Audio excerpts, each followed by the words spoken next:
firms in Great Britain and in Northern Ireland are able to sell right across the United Kingdom and internationally. And for Northern Ireland in particular, it has extraordinary opportunities and so much potential, which we now need to build on. One of the most important contributions the executive can make is to ensure executive stability, because that's what investors are looking for. Emily Darlington. Can I congratulate the very honourable member on his position and hope that he will be able to rebuild those relations that have been strained through the Brexit process. I'd like to ask my question very much like my colleague about small and medium-sized businesses in Milton Keynes Central that have had to go under because of the additional paperwork and other restrictions through our strained relations now with the EU. Can he confirm with me that he is talking to the Irish government and others about how we reduce those barriers to trade? Well, there is no doubt that the change in our trading relationship with the European Union has brought additional costs and paperwork for businesses, whether they are selling to the EU or into Northern Ireland. The Windsor Framework is the means by which we are trying to manage that. And I supported the Windsor Framework, negotiated by the previous government, because it represented an important and a significant step forward. But the reason why we have to continue to implement it is because if we're going to get the veterinary and SPS agreement and other agreements we are seeking with the European Union. We've still got others. Thank you, Mr. Speaker. The Anglo-Irish agreement is absolutely vital, and the meeting between the Prime Minister and the Taoiseach was to be welcomed. Prime Ministerial diaries become very full. Will he use his good offices to make sure that that dialogue between Taoiseach and Prime Minister continue to build on that relationship to see it flourish still further? I can indeed give that assurance, and my right honourable friend has agreed there will be an annual summit. Final question, Gregory Campbell.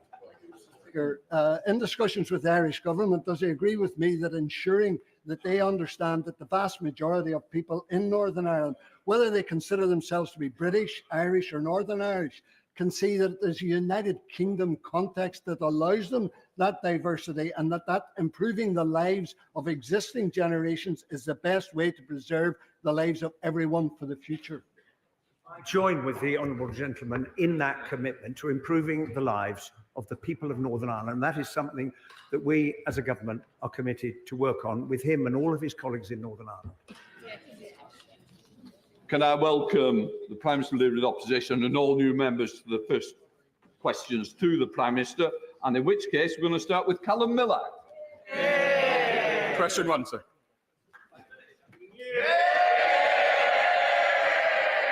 Thank you, Mr. Speaker. And I know the whole House will be shocked by the news that a soldier has been attacked in Kent. Our thoughts are with him, his family, and our armed forces who serve to keep us safe. We wish him a swift recovery. Mr. Speaker, the whole House will also want to join me in wishing Team GB good luck as they travel to Paris for the Olympic Games. And Mr. Speaker, this morning I had meetings with ministerial colleagues and others discussing how this government will bring about the change the country has decisively voted for. In addition to my duties in this House, I shall have further such meetings today. Prime Minister to his first questions as Prime Minister. I also associate myself with his remarks about the soldier in Kent and, of course, my wishes to the British Olympians. At Coombe, in my constituency, Thames Water has pumped sewage into the River Evenlode for over 2,600 hours in the last year. Thames Water was allowed by Ofwat to withdraw £7 billion in dividends, yet now wants to jack up my constituents' bills. I welcome the water bill in the King's speech, but would the Prime Minister agree with my constituents and me that the system is broken? And will he now commit to scrapping Ofwat and replacing it with a tougher regulator that will finally put people and planet ahead of water company profits? Can I welcome the honourable member to his place and thank him for raising this important issue in relation to water. And customers should not pay the price for the mismanagement by water companies. And we've already announced immediate steps to put water companies under tougher regime, and the Minister for Water will meet the bosses of failing companies to hold them to account for their performance. After 14 years of failure with our rivers and beaches, it falls to this government of service to fix the mess of the failure of the last 14 years. Thank you, Mr. Speaker, and I welcome the Prime Minister to his place. Mr. Speaker, many young trans people and their families are extremely concerned about the restrictions on puberty blockers implemented by the last government. One of my constituents, a parent of a trans child, told me, "I'm so worried about my child. I'm terrified for what this means for them and where Britain is going on these issues." Will the Prime Minister meet with young trans people, their families and organisations supporting them, so that he can hear why they feel so strongly that these restrictions must be reversed? Can I welcome the honourable friend back to her place? Our guiding principles must be the well-being of children. And this is a serious government, and we will approach that question with care, not inflammatory dividing lines. The CAS review was clear that there's not enough evidence on the long-term impact of puberty blockers to know if they're safe. And the Health Secretary will consult with organisations supporting young people and families. And I will ensure that there is a meeting with her and the relevant minister as soon as that can be arranged. Now comes the Leader of the Opposition, Rishi Sunak. Thank you, Mr. Speaker. Can I join with the Prime Minister in expressing my shock at the attack on a British soldier? Our thoughts are with him and his family as we wish him a speedy recovery. And I also join with the Prime Minister in his warm words about our Olympic athletes. Yeah. I've no doubt that after years of training, focus and dedication, they'll bring back many gold medals. Although, to be honest, I'm probably not the first person they want to hear advice from on how to win. But I'm glad in our exchanges. I'm glad, Mr. Speaker. Mr. Speaker, I'm glad in our exchanges so far we have maintained a cross-party consensus on important matters of foreign policy. And in that spirit today, I wanted to focus our exchange on Ukraine and national security. The UK has consistently been the first country to provide new capabilities to Ukraine, such as the long-range weapons that have been used so effectively in the Black Sea. Now, those decisions aren't easy, and I was grateful to the Prime Minister for his support as I made those decisions in government. And in opposition, I offer that same support to him. So can I ask that he continues to be responsive to Ukraine's new requests so that they don't just stand still, but can decisively win out against Russian aggression? Can I thank the Leader of the Opposition for not only raising the question of Ukraine, but doing it in a way which can maintain the unity across this House, which has been so important to the Ukrainian people. And I can assure him that we are, of course, talking to Ukraine about how they deal with the Russian aggression that they are facing, have been facing for many, many months. And I will continue to try to do that in the way that he did, which is to reach out across the House to share such information as we can to maintain the unity that is so important. I thank him for that response. Now, I also found that one of the UK's key roles as Ukraine's closest ally is to encourage other countries to follow our lead in providing new military capabilities. And in that vein, when he saw Chancellor Scholz recently, I'm sure he thanked him for the considerable air defense that the Germans are providing the Ukrainians. But did he also raise with him the issue of the Germans perhaps providing long-range missiles, just as the UK, America, and France have now done? I had the opportunity in Washington at the NATO Council to talk to our German counterparts. There was a strong theme there on Ukraine, discussed with all of our allies. And part of my message was to urge all of our allies to provide further support where they can to the Ukrainian people. And that was well received. And there was unity coming out of the NATO Council. That's what we must all do.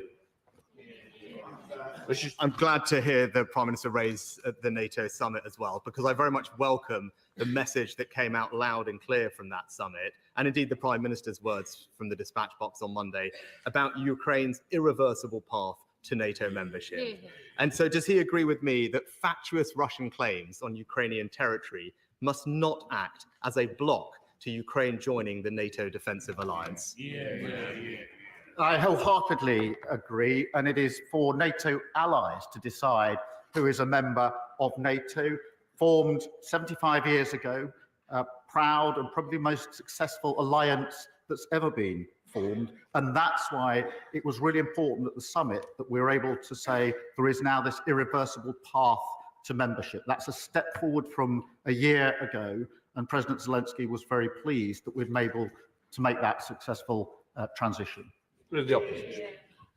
Thanks to the complex legal and diplomatic work that the UK has led over the past several months, together with our allies Canada and America, the Prime Minister will, I hope, now find that there is a sound and established legal basis to go further on sanctions and seize Russian assets and use them to fund Ukrainian reconstruction. Now, that work has taken time, but I hope he is able to take a look at it. And can he confirm for the House that this work is something that he will take forward? Because if he does, I can assure him that the opposition will support him in doing so.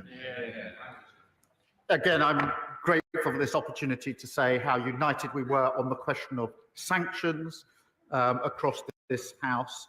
The use now made of what has been seized and frozen is an important issue on which I think we can move forward. And I know the Chancellor is already beginning to have some discussions about how we can take more effective measures. Again, I will seek to reach out across the House as we do this important work together.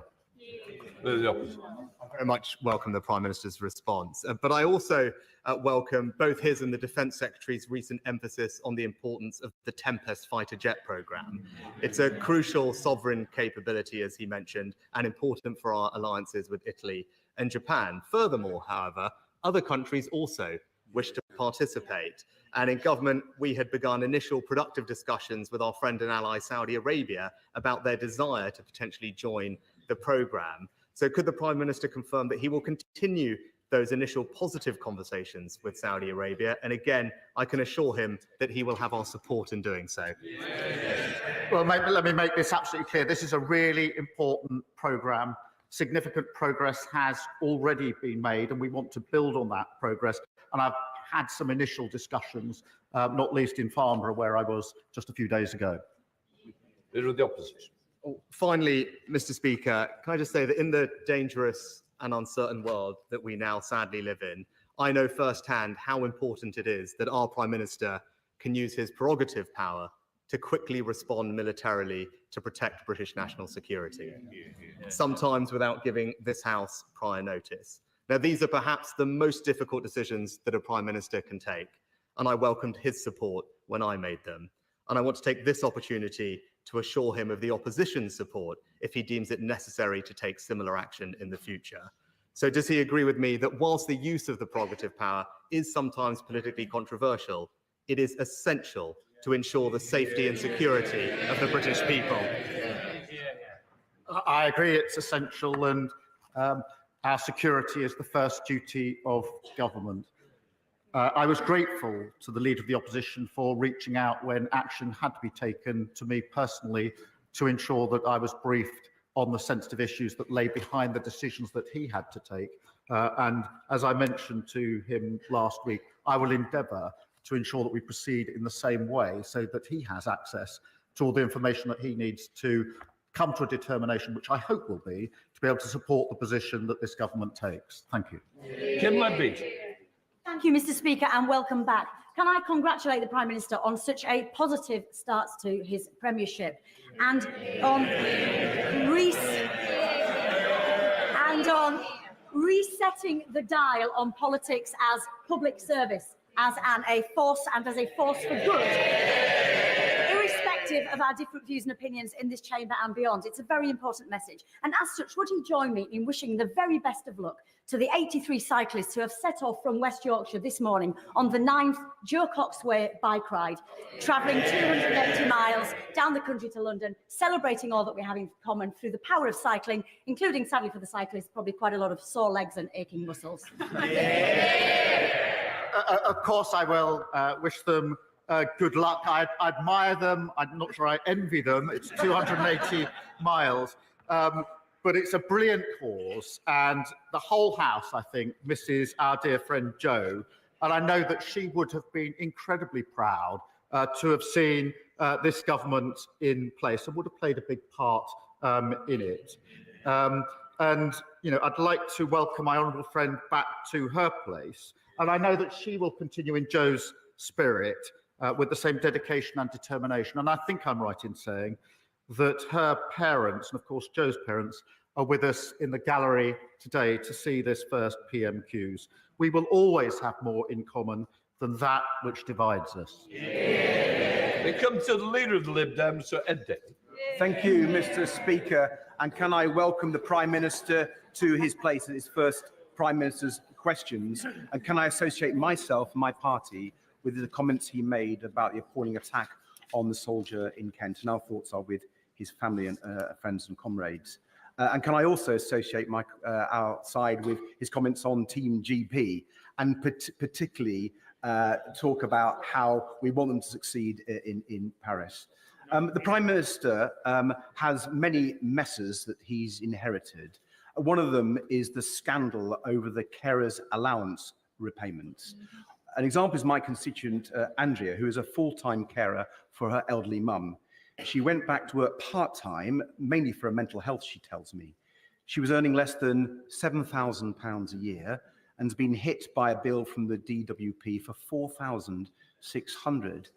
But Andrea is just one of tens of thousands of carers facing these repayments, punished for working and earning just a few more pounds than the earnings limit. So will the Prime Minister agree to meet with me and other family carers to try to resolve this matter? Can I thank the honourable member for raising this? And he, of course, has been a tireless advocate for carers. And I don't think any of us could be other than moved when we saw the video of him and his son that was put out during the election campaign. He talks about Team GB. I'm glad he's in a suit today because we're more used to seeing him in a wetsuit. But in relation to this issue, look, we have a more severe crisis than we thought as we go through the books of the last 14 years. We must review the challenges. I know they don't like it. They don't like it. There was a reason the electorate rejected them so profoundly. So we'll review the challenges that we face. We do want to work with the sector and where we can across the House to create a national care service covering all these aspects. And we'll start with carers and those that work in the care sector with a fair pay agreement. But I'm very happy to work across the House with all the people that care so passionately about this particular issue. Fred Davey. The Prime Minister's response. I hope he will look at this matter, though, on carers' allowance. Family carers save the taxpayer £162 billion a year. If we get this right, many could go back into work. But there's another care crisis that's probably even bigger, and that's the crisis in social care. I'm sure, like me, he's met millions of people around the country, heard about millions of people for whom this is their biggest issue and has been for decades. After a once-in-a-century election, does he not think there's an opportunity for a once-in-a-century chance to fix social care and thus help our NHS? So can I ask him to set up a cross-party commission on social care so we can address this urgent matter? He's right, it is a crisis.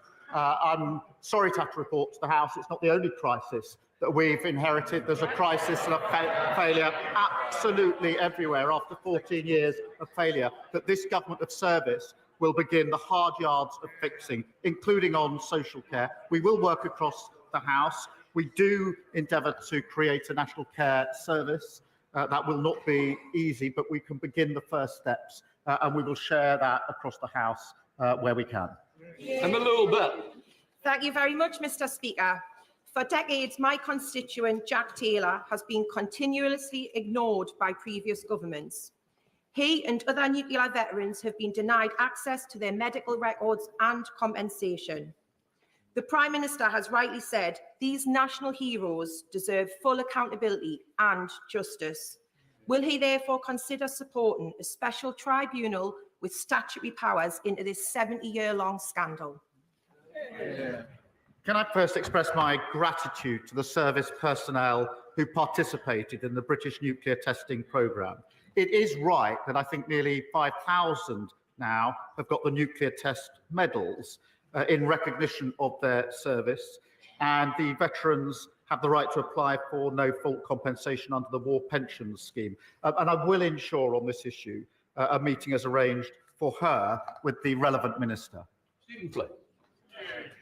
Mr. Speaker, may I again warmly congratulate the Prime Minister on ending Tory rule. In his campaign to do so, he was, of course,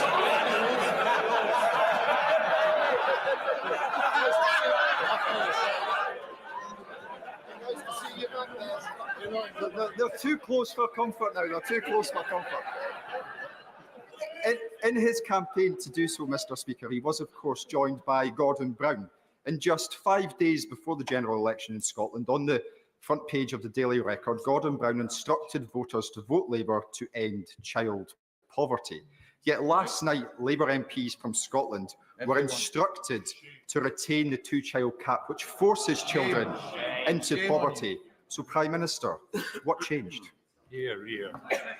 I'm glad he mentioned Gordon Brown, because the last Labour government lifted millions of children out of something we're very, very proud of. And this government will approach the question with the same vigour. With our new task force, already we've taken steps: breakfast clubs, abolishing no-fault evictions, decent home standard. Order. Props are not allowed to be used. Never mind, put it down. We don't need any more. Prime Minister. Mr. Speaker, already we've set up a task force to put that vigour in place. 3 breakfast clubs in every primary school, abolishing no-fault eviction, decent home standard, Awad's law, and a plan to make work pay. But I would just say this: before he lectures everyone else, he should explain why, since the SNP came to power, there are 30,000 more children in poverty in Scotland.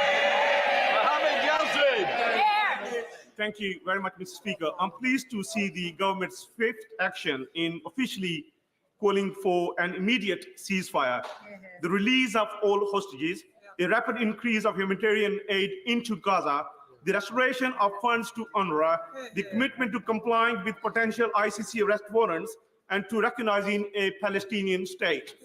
But too many innocent people are still dying every day. There is nowhere safe in Gaza. So what further pressure can the Prime Minister apply to bring about an urgent ceasefire?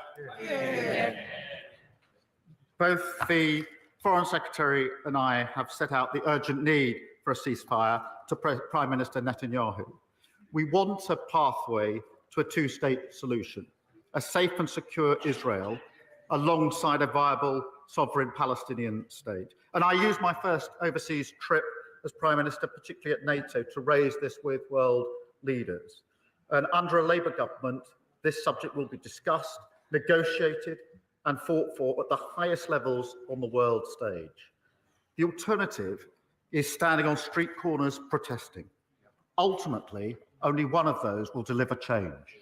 Jordan.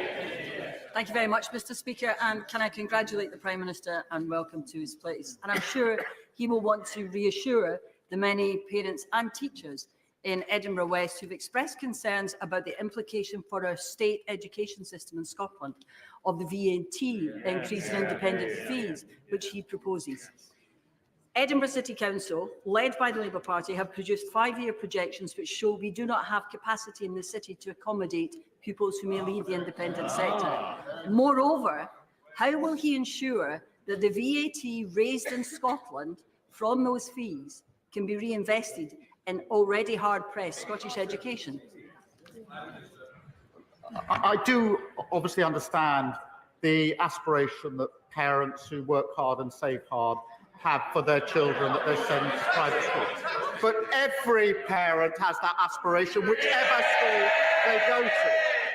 And I am determined that we will have the right teachers in place in our state secondary schools to ensure that every child, wherever they come from, whatever their background, has the same opportunity. And I do not apologise for that. Mr. Speaker, I welcome last week's announcement. This government will be introducing a new publicly owned company, Great British Energy. This will be critical to ensure this country's energy security while meeting our climate goals and lowering energy bills. Will the Prime Minister make assurances to communities up and down the country that they will benefit from good skilled jobs and opportunities that Great British Energy promises to unlock?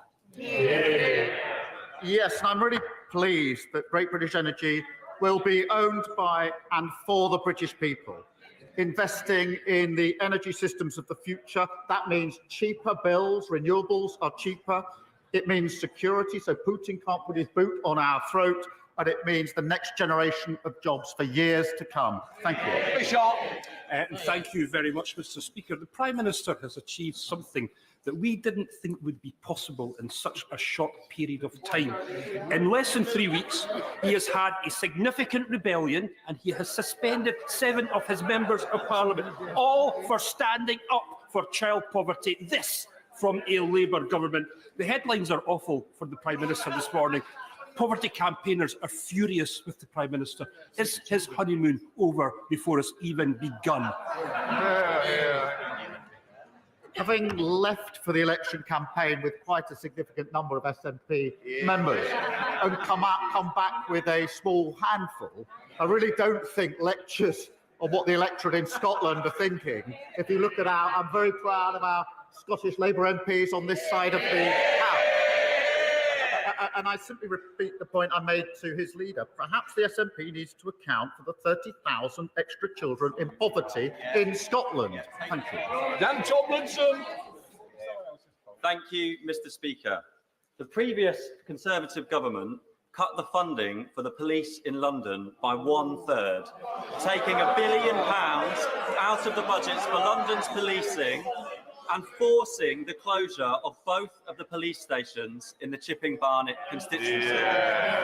Does the Prime Minister agree with me on the importance of our police stations and in the need to rebuild local policing? Can I welcome my honourable friend to his place, the first ever Labour MP for Chipping Barnet, and I know he will serve his constituency with pride. And our guarantee will put 13,000 extra neighbourhood officers and PCSOs back on Britain's streets. And that's a fully funded plan. He's right to say that the last government absolutely hammered police numbers, and he will have seen the impact of that in his constituency. And it is telling that the former Justice Secretary said at the weekend that that could perhaps have been done differently. And I'm glad to see the people of Chipping Barnet agree with that assessment and returned him for that constituency. Rupert Lowe. Thank you, Mr. Speaker. My constituents in Great Yarmouth have little doubt that uncontrolled legal and illegal immigration since 1997 has damaged and disrupted their community and undermined their public services.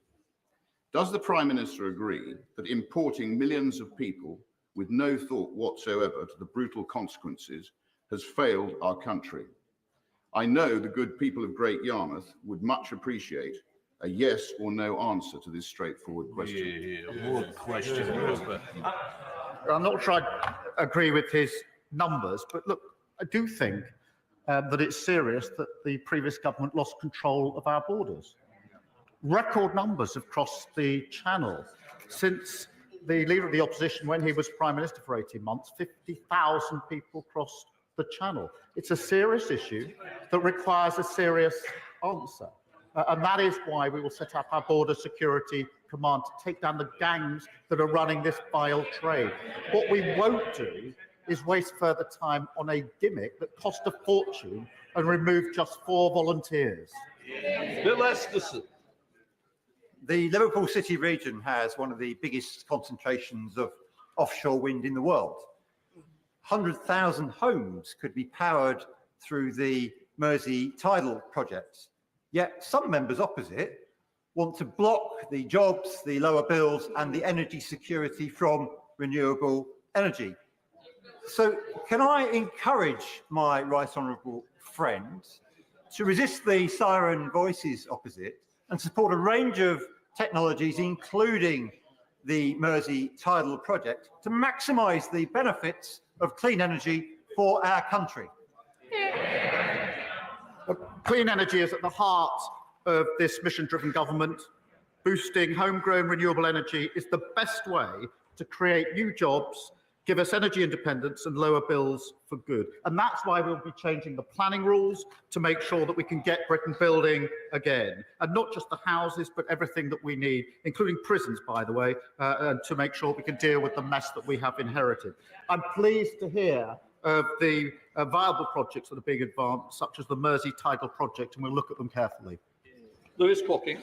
Thank you, Mr. Speaker. It's a privilege to be the first Conservative member to ask the new Prime Minister a question at PMQs. Can the Prime Minister assure me and my constituents in Broxbourne that they will not just have a say, but a meaningful say over new development in the Greenbelt in their area? Can I welcome the honourable member to his place and be clear, we intend to get Britain building. We will change the planning regime in order to do so. It's held us back for far too long. Young people have not been able to own a home until they're way past the age of 35, denying them the basic dream of home ownership. Of course, we will work with communities, but we will take the tough decisions that the last government ran away from. Prime Minister, we've got much to be proud of in Ipswich, from a thriving arts and culture scene to beautiful parks and a stunning waterfront. Unlike our friends over the border in Norfolk, we also now have a Premier League football team again. Prime Minister is very welcome to join when Arsenal come visit next year. Despite all those positives, though, after the last 14 years, our town centre is really struggling and desperately needs help.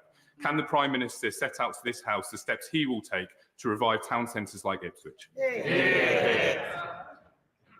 Can I again welcome my honourable friend to his place?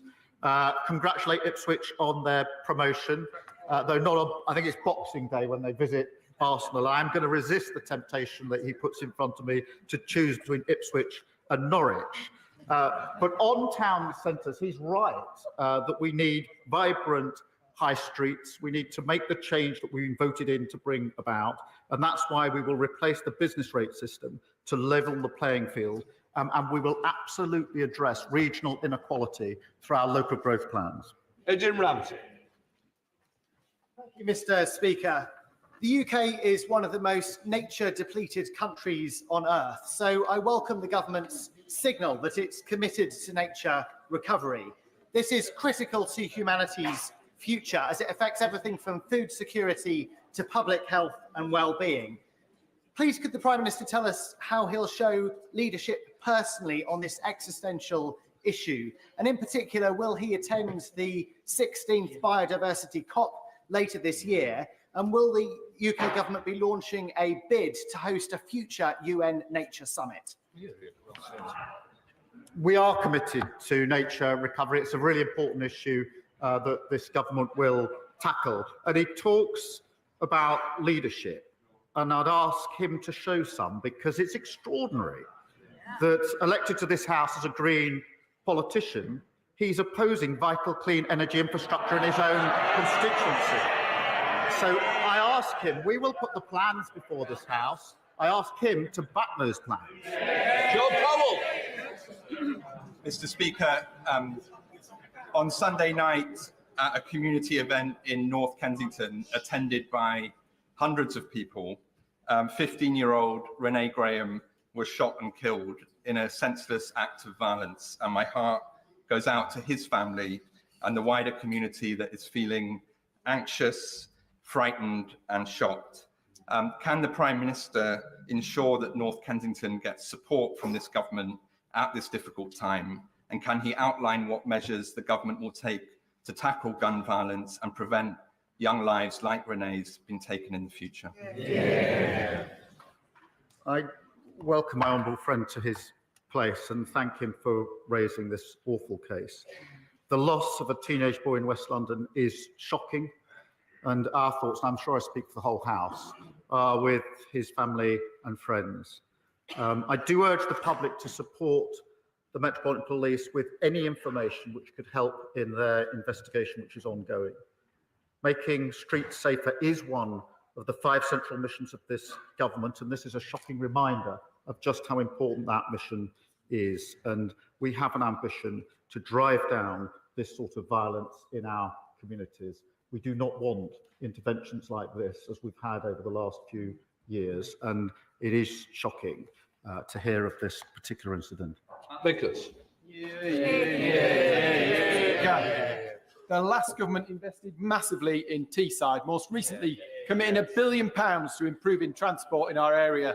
That money will protect the future of our iconic transport bridge, upgrade Thornaby train station, create a new transport hub at Teesside Park, and much, much more. Can the Prime Minister confirm, are we still getting our £1 billion, or is Labour turning its back on Teesside? Well, he talks about turning its back. I think he's the sole remaining Tory MP in the North East or Teesside. I've already taken an early opportunity to make our commitment clear to the plans that we need for economic growth across the country, working with all the mayors who are in place, including those who wear a different rosette, and that's the way in which we will take this forward. Charlotte Nichols. Thank you, Mr. Speaker. In a week where the National Police Chiefs Council have declared violence against women and girls a national emergency, Sky News has today published appalling accounts of sexual harassment and violence against women paramedics. Can the Prime Minister please update the House on progress towards the mission board to finally tackle this scourge in our society? Well, can I thank my honourable friend for raising this, because it is such a serious issue. And we have made a commitment, a mission to halve violence against women and girls. Mr. Speaker, I know from my own experience dealing with these cases as a prosecutor and subsequently just how hard that will be to achieve. It does mean that we'll have to deliver in a different way. We'll have to roll up our sleeves and do difficult things that haven't been done in the past. And in answer to the specific question, we've started work already on the delivery board, and I look forward to updating her and the House on the progress that we're making on this really important issue. Final questions to Roger Gale. Thank you, Mr. Deputy Speaker. Mr. Speaker. Another Freudian slip. The old dog is off the leash. Mr. Speaker, can I first thank both the Prime Minister and the Leader of the Opposition for their supportive policies in relation to Ukraine. Their expressions today will have been of great comfort to the thousands of Ukrainian residents in the United Kingdom who simply wish to return to their lawful homes. Further to the answer given to my honourable friend, the member for Broxbourne, can the Prime Minister tell the House how he's planning reforms which will smother fields in East Kent currently yielding bread-making wheat with houses is compatible with his own Secretary of State for Agriculture's desire to achieve sustainability? Thank you for that question. We have to get economic growth in this country. We've had failure over the last 14 years, and the failure on economic growth has been central to it.